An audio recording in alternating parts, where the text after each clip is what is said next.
everybody, and welcome to Taking Control, the ADHD podcast on True Story FM. I'm Pete Wright, and I'm here with Nikki Kinzer. Hello, everyone. Hello, Pete Wright. Oh, hi, Nikki. How are you? I'm pretty good. Good. It's a good Monday. We have a fantastic guest on the show, and that definitely levels up my day. It's not actively raining. It's pretty gray, but I'll tell you the most, I ordered a whole bunch of new cables. This is weird, right? I ordered new cables and wires and stuff and a new wall charger for all the devices, and they get delivered today. And so it's like electronics Christmas. I know it sounds strange. I get an incredible rise out of new electronic stuff. It could just be a cord, and I'm excited about it. I am going to reorganize things. That's my afternoon is going to be. I'm very excited about that. So you're getting cords, and I just got my Hello Fresh meals to cook for a couple days this week. And that made me really happy because I don't have to go to the grocery store. I don't have to think about a recipe. I can just put it all together and it's done. Oh, that is lovely. Yes. Lovely. So we both have great little, pre-Christmas gift things. Little gifts. Little daytime gifts. We are going to talk all about, I feel like I've been waiting to order those cords for a long time, which is why it's on the brain, because I've been procrastinating, and we're going to talk all about procrastination and ADHD. And I can't wait to do that because, I've been fixating. Before we do that, however, head over to takecontroladhd.com. You can get to know us a little bit better. You can listen to the show right there on the website, or subscribe to the mailing list. We'll send you an email each time a new episode is released. Of course, you can find it everywhere the finer podcasts are served. Connect with us on Twitter or Facebook at Take Control ADHD. And if this show has ever touched you or helped you make a change in your life in any way with your ADHD, we invite you to consider supporting the show directly through Patreon at patreon.com/the ADHD podcast. Patreon is listener-supported podcasting, and all contributions there go directly to growing the show and allowing us to spend more time doing it. And doing all kinds of new features, like, for example, full transcripts, human-powered transcripts of every single episode, which you can find on the website at Take Control ADHD. For that and other stuff, we count on your support to make it happen. Patreon.com/the ADHD podcast to learn more. Thank you.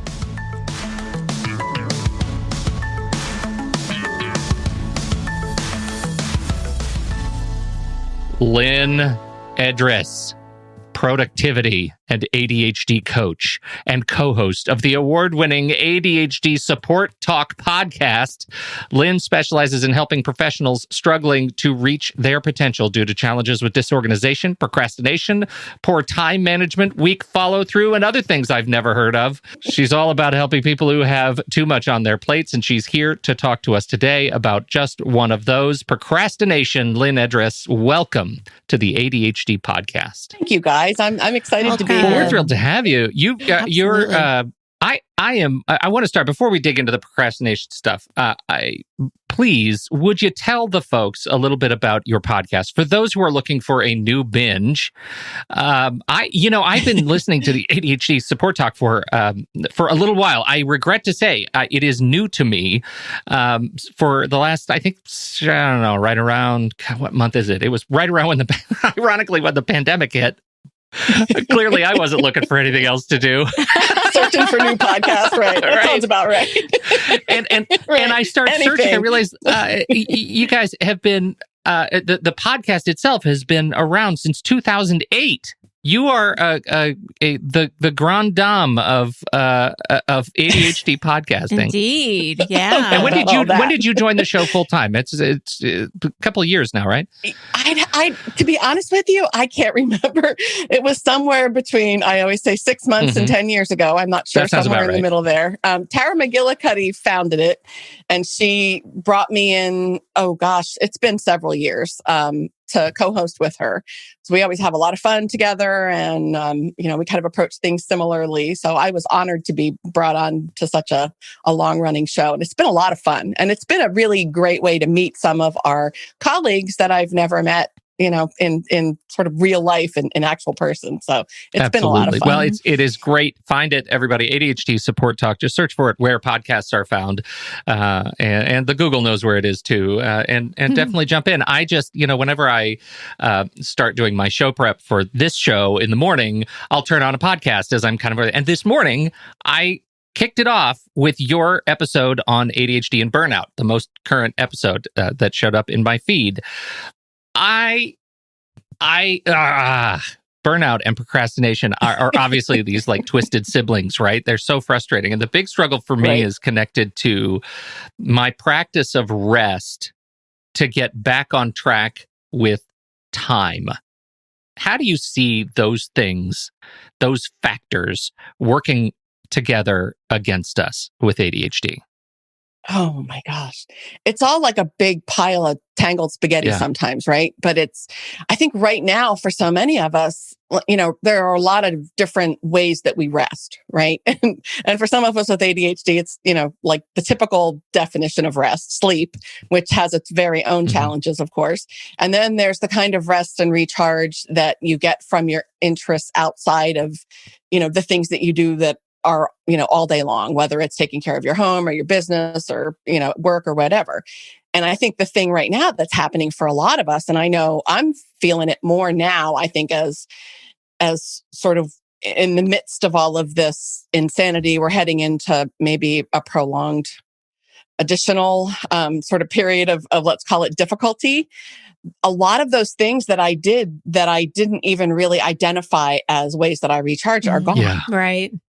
Just, you can't do going it. out, going out to eat, getting together with friends, all of those sort of things that were regular parts of my life that were part of how I recharged and how I kind of rested and got myself back on top of things are gone, which impacts it's coming clear to me as you say this. That is exactly it. Even when I would take my laptop and go down the street to my favorite coffee shop, Insomnia, and sit there and work, that was a recharging effort. That was regenerating for me. And that's gone.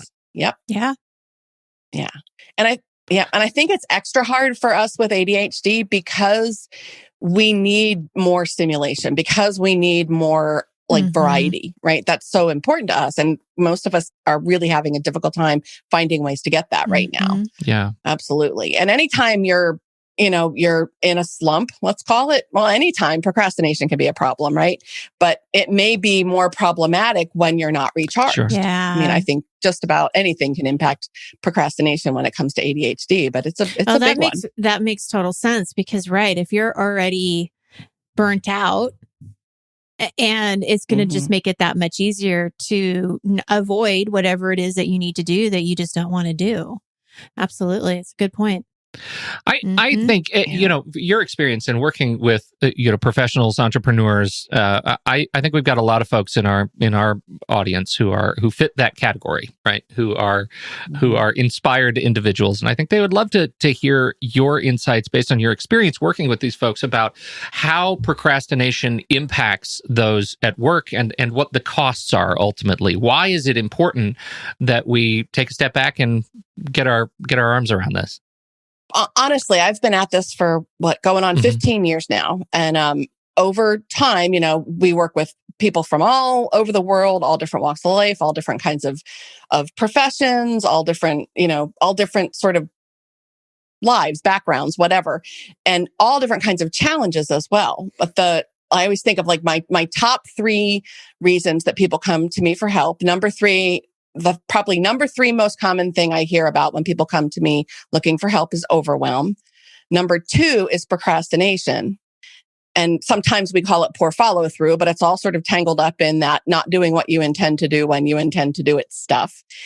But the number 1 most common complaint of everyone who comes to me for help, regardless of what they do, where they're from, how old they are, all of the different, varieties of people, is feeling that they're not living up to their potential.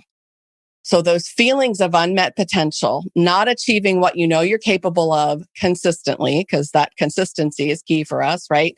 Most of us have glimmers of, of greatness, glimmers of, being able to work in the way we know we're capable of, but we're not able to sustain it. And if you think about overwhelm and procrastination and unmet potential, I always say they're kind of like three sides to a triangle, right? If you're overwhelmed, you're probably not following through on everything you intend to follow through. And if you're not following through on everything you intend to do or everything you need to do, there's no way you can live up to your potential. And I think in the bigger picture of our lives with ADHD, in the bigger picture of the people that we work with, those feelings of unmet potential are, I think, the most painful. In the bigger picture of how you feel about yourself, how you feel about your life, it's really all about fulfillment. And when you're not showing up in the way you're capable of showing up, you're not showing up in a way that's consistent with your values and who you really intend to be, that disconnect is where so much of, I think, the big pain comes from. Mm-hmm. Something that I see a lot with my clients as well is we have to look at what that potential is, because I find that so many people have these really high, unrealistic expectations of what they think they should be or should be doing. And they're comparing themselves either to other ADHDers or neurotypicals. And I'm curious how do you approach that when you can see that the potential they're looking at isn't really realistic? It's as soon as you start comparing yourself to somebody else, I mean, that'll stop me in my tracks. Oh, for sure. Yeah. They already did it, and they did it so much better and faster. I guess I better have more cereal. Mm-hmm. Right. And look at her pictures on Instagram, or look at his Facebook profile, right? His life, her life is perfect, right? I always say people don't put their chins on, so they're double chins on social media. Because you make sure that the picture's up high. Any picture. You always take the picture and then you duck face. I am so not a selfie girl. I hate having pictures of myself. I don't look at myself when I'm on video. But all my girlfriends are like, put your chin up, Lynn. I'm like, that. First of all, I feel like I'm sitting, if you remember Olin Mills, I'm sitting with the Olin Mills photographer, contorting my face and the angle at which it's just not natural. But everyone else seems to know. Can I just tell you, I have some friends who are the couples, and they, whenever they take pictures, they put their arms around each other and they will grab each other, the back of each other's neck, and pull the skin tight. I'm not kidding. One, it's bizarre. Two, it works. Their pictures look great. Oh, that is crazy. I've never heard that before. Hysterical, Pete. You cracked me up. All right. That was a major sidetrack. Please, Lynn, tell us what you think. Yeah, right. Much, right? What you're talking about, Nikki, it's that perfectionism, right? And I think there's a big, that all or nothing, sort of that perfectionism piece of ADHD that I think doesn't get paid enough attention to, as grammatically incorrect as that was. But it's something that we don't talk about enough. It's something that isn't addressed in the DSM, but it's a super prevalent characteristic, right? We all have this, most of us have, and it shows up differently. And sometimes it's, I have a lot of clients who will say, "Oh, I'm not a perfectionist. How can I be a perfectionist? I'm a hot mess." Or, I can't be such a mess, or I can't be such a disaster, so disorganized, and be a perfectionist. But for so many of us, it actually is that sort of perfectionism that is causing us not to be able to do the things that we want to do, or the things that we're capable of. I think that that's a big thing you guys know we need to work on in coaching, right? I call that's part of what I call the between the ears piece. We've got to address that perfectionism so that you can start to shift to, doing what you're capable of in the way you're capable of doing it, right? I am married. My poor husband's always the subject of my podcasts and my webinars and whatever. And I think he has no idea the vast majority of the time, which is probably just as well. But we've been married for 32 years. And he is an engineer, and he is the least ADHD guy in the world. He ends every day with a 0 inbox. He ends every day with one piece of paper on his desk, and that's his to-do list for tomorrow. Impressive. I mean, his shirts are all hung in the same direction, all the white shirts are together, all the it's just, that's just how he was born, right? He is. But if you can imagine, that is absolutely the opposite of me, right? I am very much like, kind of go with the flow, and I do things by feel, and he's getting he's doing the 3, 4, 5 measurement to make sure the sofa's perfectly square on the wall, and I'm going a little to the left, a little to the right. We just approach things differently. But I believe that I can be just as successful as I'm capable of being, but I'm not going to get there trying to do it his way, right?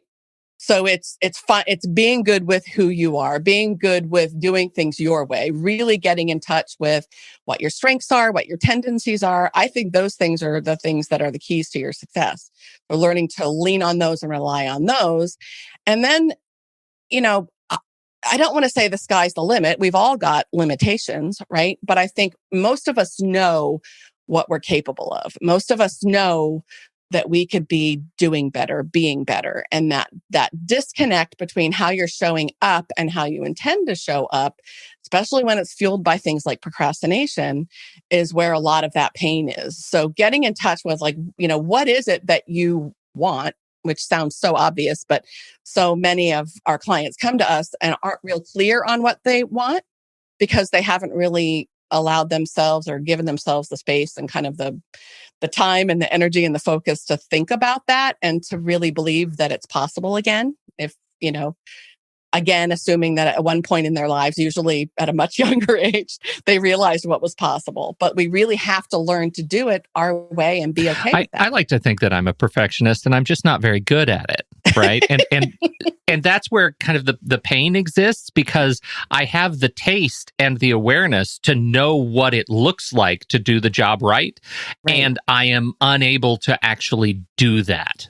And so I feel the gap. So much of my experience with ADHD is in attempting to close the gap through systems and processes and all the other stuff. Yep. The thing that I'm bitten by constantly. We've talked about it on the show. It's been long enough that we need to bring it back because everybody, I think, needs a reminder of this. I used to think I was alone, and it's delightful that I am not. It is the procrastination that is procrastination by utility. And I found a new word for it this morning, or a new phrase for it: last minute propulsion, which I love. I love because it just some way it makes me think, oh, you're right. It does feel like I'm in a rocket without a seatbelt when that happens, right? It's that experience where I've been putting something off. It's become a big clogging task. I feel like I'm going to be letting people down. And finally, midnight, the night before it's due, it all turns on, right? And I have this rush of energy and this sort of adrenaline-fueled frenzy, and I get it done. But I suffer along the way. It usually involves weeks of stress and anxiety and panic and fear and all of those things. So I come to you and I say, how do you handle this when people come to you and say, oh, I do this and I do it on purpose? I call that the crash and burn cycle, right? We delay, avoid for a very wide variety of reasons.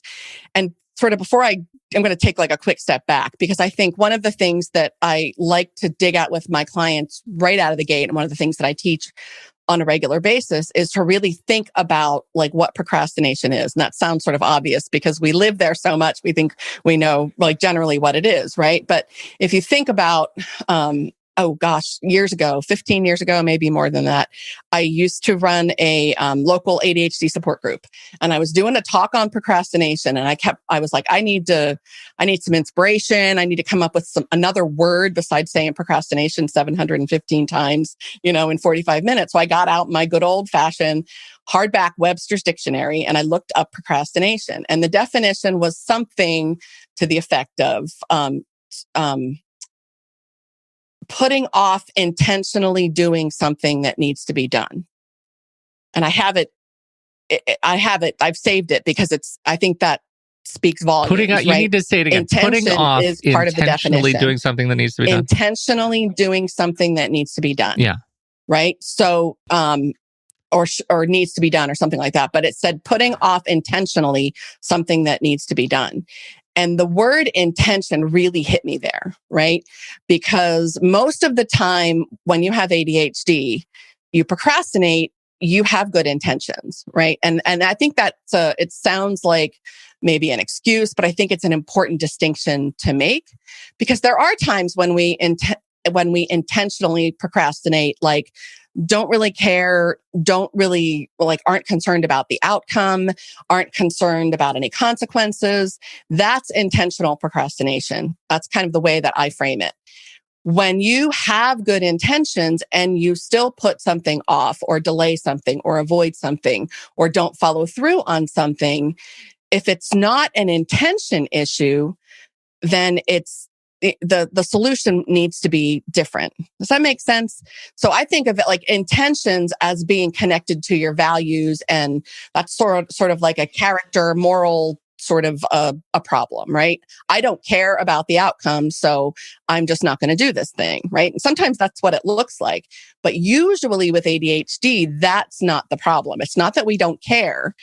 Maybe we care too much. Maybe we're tangled up in perfectionism. Maybe, depending on what it is, sometimes poor follow through or procrastination is a memory and systems problem. But when you address it, I always say the solution needs to fit the problem.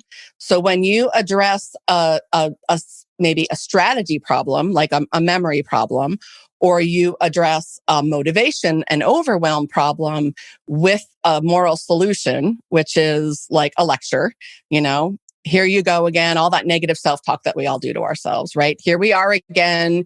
You always do this, all of that stuff. That solution doesn't solve the problem. And in fact, it usually makes it worse. So we get into this, I know I need to do this thing. I know I need to get going, but I delay, avoid.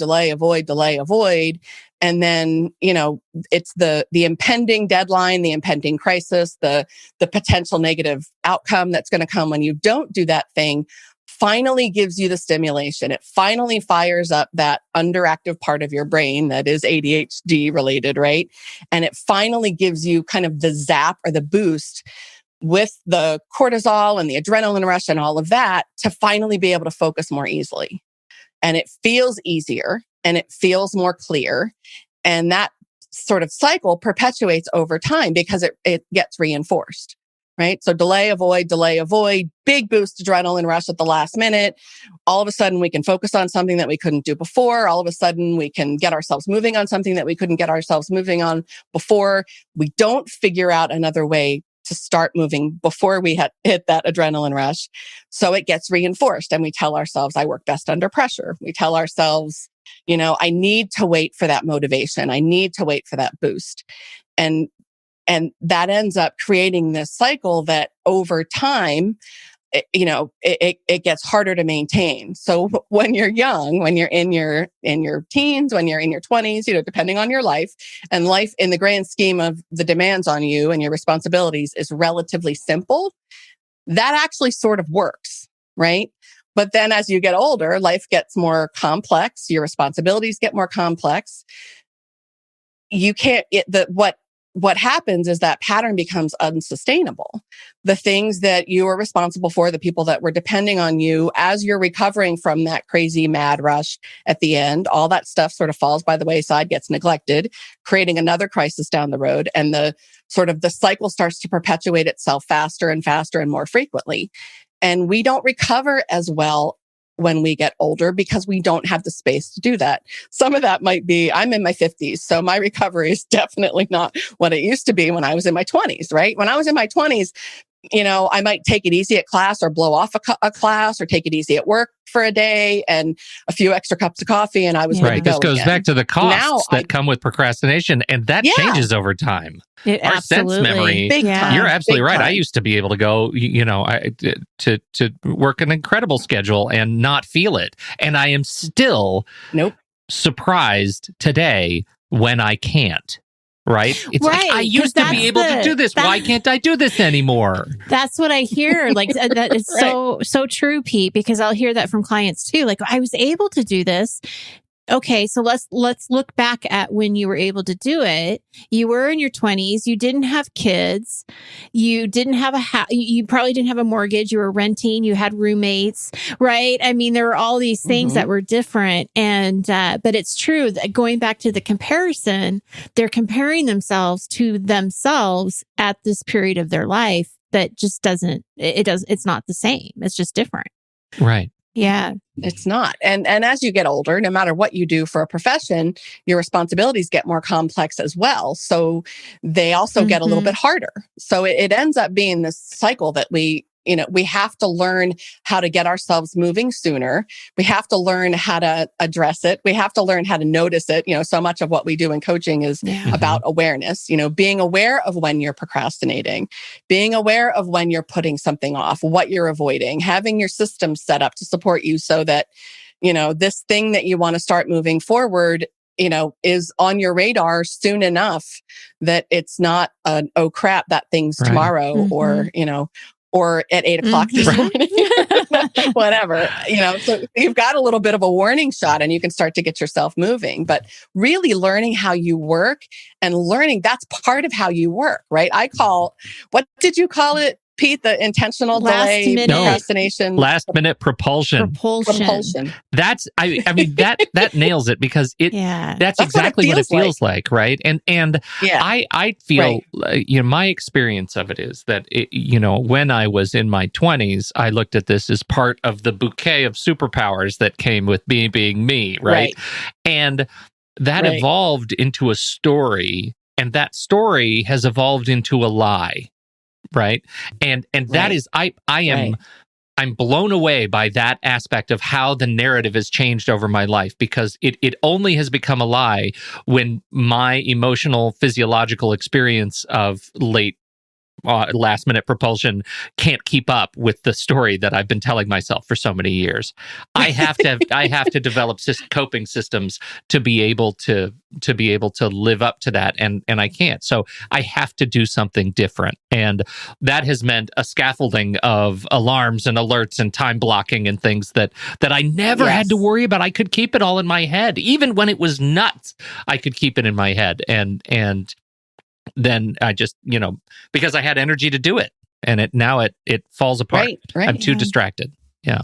I love that you said that about the lie, because that's one of the things that I talk about I call it the motivation myth, right? That you've got to feel it. You've got to feel motivated. You've got to feel enthused. You've got to feel your way into stuff, if that makes sense. So that whole cycle that we create, that boost of adrenaline that we get in the crisis, that boost of all those, brain chemicals, the dopamine and everything that we need to really get us focused and get us moving, like boost that motivation. So then we feel like we need it. But the truth is, we buy into that lie over time that we need the motivation because life feels easier when you're motivated. No matter what the motivator is, whether it's positive or it's negative, like you're going to get fired tomorrow if you don't turn that report in. That's all a motivator. Learning how to sort of break that motivation myth so that you can start to buy into something else, right? You don't need motivation to do stuff. We all do stuff all day long that we're not motivated to do. I've never in my life been motivated to cook a meal. Me either. That's why I have HelloFresh. I mean, I am cooking it. I am cooking it, but I don't have to do anything really other than just slice and shop and plan and figure all of that stuff. I've never been motivated intrinsically to clean my house, right? When it gets to a point where either people are coming or it gets bad enough, then I feel the motivation. But I do that stuff all the time without the motivation. And that's the piece that is really important to remember, that just because you don't feel like it doesn't mean you can't. That's the motivation myth. Really, I always talk about getting yourself moving when you don't feel motivated, starting to chip away. I always use metaphors like a sculptor would do, right? He gets the big block of stone, or she gets the big block of stone, and they gradually chip away at it until it starts to take shape. If we can start to chip away at something, then that starts to kind of reinforce, we start to see something take shape. We can start to get a little bit more motivated by the successes that we're creating and that, sort of boost that we give ourselves. But we have to learn, ways to do it that work for us. Because if you're buying into the motivation myth, I guarantee you the cost is far greater than you're realizing it is. There's a direct connection between that lie, between that myth, and your inability to reach your potential consistently. So I'm totally stuck in my own head just right now, because as I'm talking about the way the story turns into a lie over time, one of the things I just said out loud was, even when it was crazy, I could keep everything in my head, which is actually part of the lie that I tell myself. I could never keep anything in my head. I've never been able to do that. I've always, from day one, from my Franklin Covey, Franklin Quest planners, like that, I have been suffering with not being able to do this. And that narrative has become a lie that it's so easy to tell because of this like magnificent productivity myth that I can conjure in my head at any given moment. It's so fast, and it's just an untruth. It's reflective, and it is like being able. All of this goes to, I think, one of the core muscles that we with ADHD have to constantly exercise, which is being able to be aware when we are telling a lie about ourselves or to ourselves in support of the myth. Yes. And I also need to do that. He just sitting here as a podcast host, realizing, oh God, oh no, I'm exhausted. But you caught it, right? Those things come back. That it's not like you don't always have to believe. I always tell my clients, just because you believe something doesn't mean it's true, right?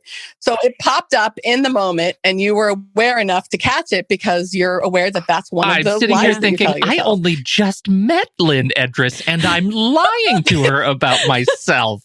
What? But in that instance, right? That's how you remember it. In that instance.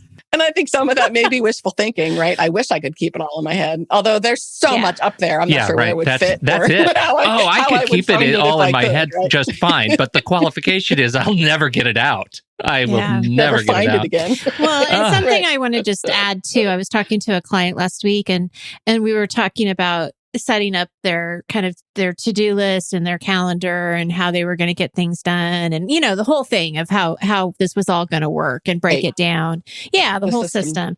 And one of the things he asked me is, he said, is it always going to be this hard?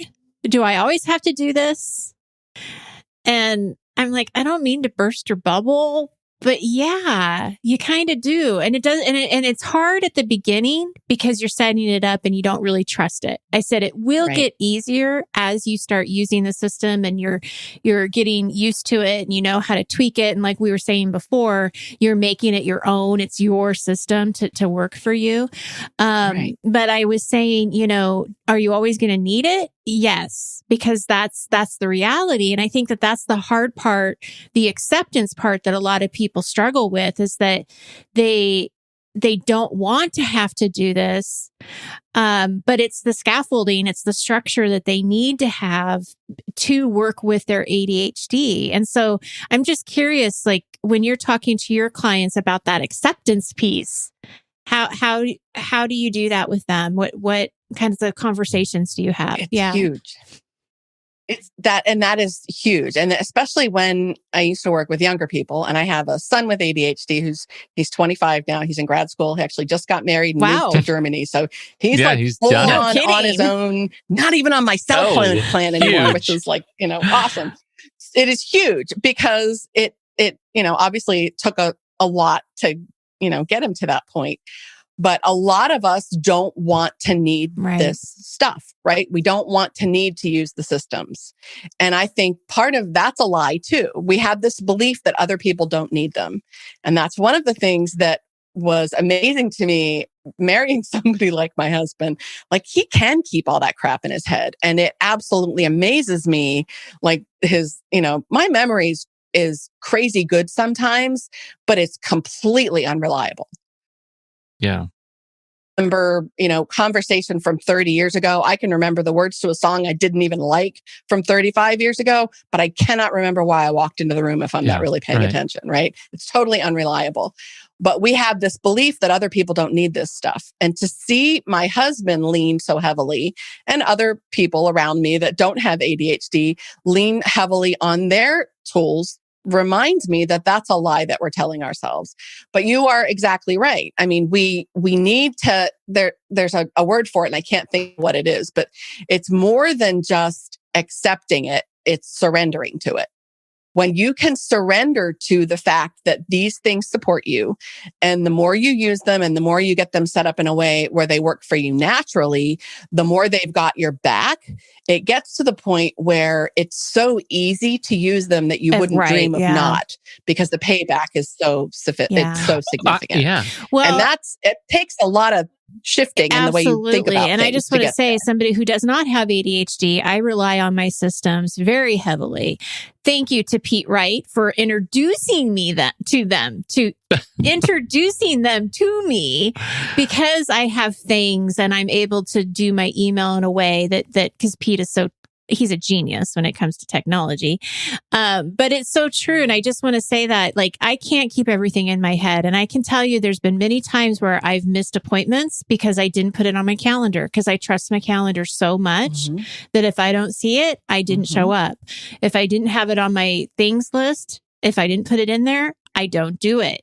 And so I just want to say, yes, as a person who doesn't have ADHD, I rely on them just as much. I have alarms. Now, not to take away from the fact that I know with ADHD, it is much harder and it's different. Yes. But that's the lie, isn't it, Nikki? Yeah. That's part of the lie, which is that that's another gap, because everybody uses systems, and the degree to which your ADHD gets in the way of you remembering to use systems is the degree to which you're going to drop things, right? Yeah, that's the toned muscle. I think living without ADHD, you are less likely to just stop using the tool if it is working for you, right? You'll discover it's working, you'll inherit that pattern, and it will become something that you're able to do. And with ADHD, that's why I know so many systems, because I can't just have one. I got to have them all, right? Well, and then there's this degree of shame with ADHD too, that I think is the difference, right? Because I may not feel bad if something doesn't work. In fact, I showed it to our audience at the beginning of the year. I had this bullet journal that I found, and the man shamed me because I was like, I need a 2020 planner. And it was February. And he said, oh, they're almost all sold out. I'm like, okay, fine. Nobody plans in February, Nikki. It's not the planning time. I mean, they all do it in December, apparently. I guess you missed it. Now it's over. Right. No sense in doing it now. But I remember showing the audience. I remember saying, here, I got this. I'm going to try it. And it didn't work. And I think that that is a little bit of the difference too, is that I didn't feel shameful about that. I was able to just say, okay, it didn't work, I'm moving on to something else. Where I see a lot of my clients, and this is the in between the head thing, right? That we're trying to work on, is that they put that shame that they did something wrong. They're not doing it right. Oh, here I go again. I, didn't follow through. And so trying to break that mindset too, that it's okay if it didn't work. You can throw it away without guilt and try something new and tweak that. And if you get bored, Pete, you can try another one. There's no one out there saying that you can only have one planner, one way, for the rest of your life. Yeah, for sure. Right. Once you know what works for you and how you work, right? How you organize things naturally, how you process information, what your sort of idiosyncrasies and tendencies are, you can tweak just about anything to work for you. But once you kind of tune into that, sort of the how you work piece, the strengths piece. But you talked about something that is really important, and we can't talk about procrastination without talking about shame. We can't, right? Because that's where most of us go automatically. The minute we find ourselves putting something off, we realize we're not doing something we intend to do, or we know we need to do, we're delaying, whatever you want to call it, avoiding, we're stuck, we're overwhelmed, whatever. The first place most of our clients with ADHD go is blame and shame. Here we go again. Excuse my French, guys. Same shit, different day. You always do this. You always find yourself here. You'll never get it together. Whatever those sort of tapes are that are playing. And when you go there, you are 180 degrees from where you need to be to find solutions, to find strategies, to find your way in. And that's why I always like to talk about that distinction between procrastination with intent to procrastinate and being stuck or not following through or avoiding for another reason. Because the solutions, again, have to fit the problem. So if you are in blame and shame and what I call self-flagellation, beating yourself up, you are 180 degrees from where you need to be to find strategies and find solutions to the problem. You cannot be in proactive problem-solving mode and be in blame and shame at the same time. It's impossible.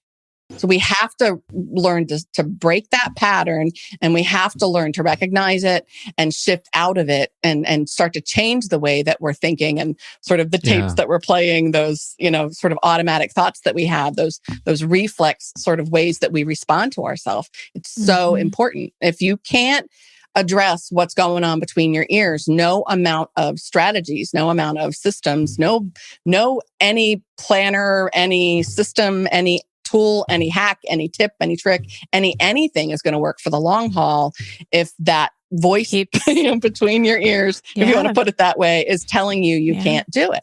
It's always going to be right. It's always going to win in the long haul. It's a really important part of the work that we do that I think doesn't get talked about enough. It really is. So much of it for so many of my clients isn't as much about the system or the strategy or the tool as where their head goes when it's not working perfectly right out of the box. That's just back to the late Propulsion bit. I think that is I guess inspirational for fear, right? When it comes to that midnight, especially when you've been doing it this way all your life, and suddenly it's midnight and it hasn't happened. You haven't gotten that burst of creativity. You have, and suddenly you're terrified. You're just terrified. What if it doesn't come? That mystery is all part of that magic. Yeah. And then there's shame because you didn't do it right. You didn't do it, quote, right the first time. You didn't start planning weeks ago. You were waiting for the creative inspiration, and now you're suffering through it. You're going to let people down. That story has become a lie. Yeah. That's huge. That's huge. And that lie, again, it's just a pattern that you've reinforced. It's just a way of thinking that you can change. It doesn't have to be that way forever, but it's not going to change itself either. You've got to learn to find a way to start making that, a little bit of progress on something. That last minute propulsion thing, I call that purposeful procrastination. So when you can learn to work with it, I know that I'm going to get that burst, but when I get that burst isn't always predictable. It isn't always under my control, right? And that always goes back to that sort of dopamine disconnect with ADHD, right? People with ADHD are deficient in how we process the brain chemical dopamine. And dopamine is responsible for feeling motivation. It's the neurochemical that is engaged when we reinforce behaviors or when we feel feelings of reward. So that's, if you're unmotivated for something, that it's a big piece of that is your dopamine deficiency. But learning how to start to inch your way towards something and start to make some progress so you can start to build some momentum. Then if you're not done, when you get the burst, the dopamine boost that you get, the burst of motivation from the sort of impending deadline, it's not like all out crisis time.